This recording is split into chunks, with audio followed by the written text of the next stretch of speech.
ឬសូថាឬសូលោកគ្រូថាទៅរៀនយកចិត្តទុកដាក់មួយលោកទាំងយកទាំងថ្ងៃហ្នឹងប្រពន្ធដេញចេញទៅទេមែនអត់ được rồi chẳng có cái số còn tiền chẳng mà làm tên còn giống ở mà số là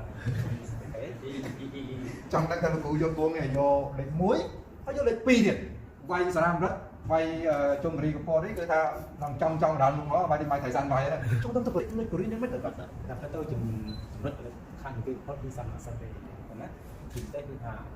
ខ្ញុំនឹងមិនមែនជាអ្នកចេះតែតែគាត់តែ các bạn lịch mùi បកែរួមលំលោក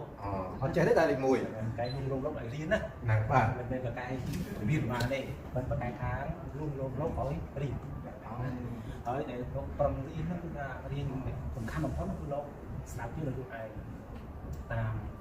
វិជ្ជាបលរបស់ទីផ្នែកនេះហ្នឹងហើយខ្ញុំក៏យកពាក្យហ្នឹងទៅគេលោកសំខាន់គឺស្ដាប់ជឿហ្នឹងហើយប៉ុន្តែនេះក៏ថាជាជំហានដំបូងដែលខ្ញុំបានវត្តជាមួយសម្រាប់សិស្សទេឆ្នាំមុនគឺមិនបានអានវត្តទេណាតែឆ្នាំនេះខ្ញុំបានវត្តតាមរៀនវិបលរបស់រឿងថាប្រធានផ្នែកមក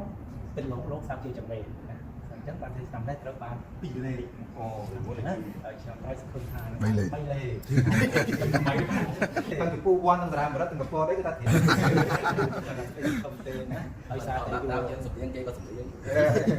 ខ្ញុំសុំជួបអាម៉ាត់ទេតោះមួយទៅបាត់ដំបងហ្នឹង8ច្រើនណាស់តាំងពីមលកដងទី10តាំងពីកំមុំបាត់ដំបងឬសុខថាស្អាតដែរហើយជាឡៃអង្គធូនហ្នឹងគឺថាខ្ញុំកាលពីមួយឆ្នាំមុនខ្ញុំចូលទៅឃើញលោករៀនអង់គ្លេសផងរៀនសិភៅរៀនតែមិនតែគាត់ពោលវាហ្នឹងហើយរៀនម្លឹងហ្នឹងផងមិនផងមកទាំងប្រទេសហ្នឹងបាត់ដំបងចូលលេខ1គ្រប់ទាំងប៉ាទាំងម៉ោងទាំងវ័យសង្កត់ឬក៏មិនអត់ណាប៉ុន្តែថាអញ្ចឹងរបស់ខ្ញុំគឺថាធ្វើម៉េចឲ្យលោករៀនចំណាប់អារម្មណ៍ក្នុងការសិក្សារៀនសូត្រមុខជាប្រៃសង្កត់ខ្ញុំអត់បន្តឡាប៉ុន្តែជាតែលោកចាប់យកផ្សេងថាជាបងលោកអញ្ចឹងមិនថាខ្ញុំមិនមែនជាអ្នកចេះដឹងបកកាយបរិយាទេគឺបកកាយលោកងលោកអរិយតែកូនសិស្សរបស់ហ្មងប្រហែលអ្នកប្រហែលអង្គច្រើនต้องរៀនមក23ចំណងហើយអូ23ចំណងហ្នឹងអូមិនចម្លាយទេគាត់អាចលួងប្រពន្ធមកដល់ខឹង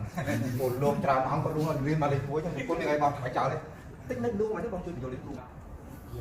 កាន់ពុទ្ធសាសនាយើងទៅរៀនមុខជាគឺមុខជាដ៏ល្អសម្រាប់លោកម្ចាស់ចឹងណាយើងលោកចឹងណាហើយដល់ពេលបរៀនលោកទាំងយប់ទាំងថ្ងៃថ្ងៃបរៀនម៉ោងធម្មតាយប់ទៅយប់យើងរៀនតាមអនឡាញគឺបនហើយលួងប្រពន្ធមិនទៅចឹងយើងចេះនិយាយលោមតាមបណ្ដាទៅណានេះមានប្រពន្ធយល់ហ៎អត់មានប្រពន្ធតែមិនយល់មិននេះមានប្រពន្ធអត់យល់ទេពីសាលោកប្រពន្ធណាចាំគ្រូមិនបត់សោតទេ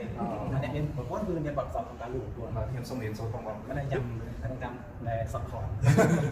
អរគុណមែនទែន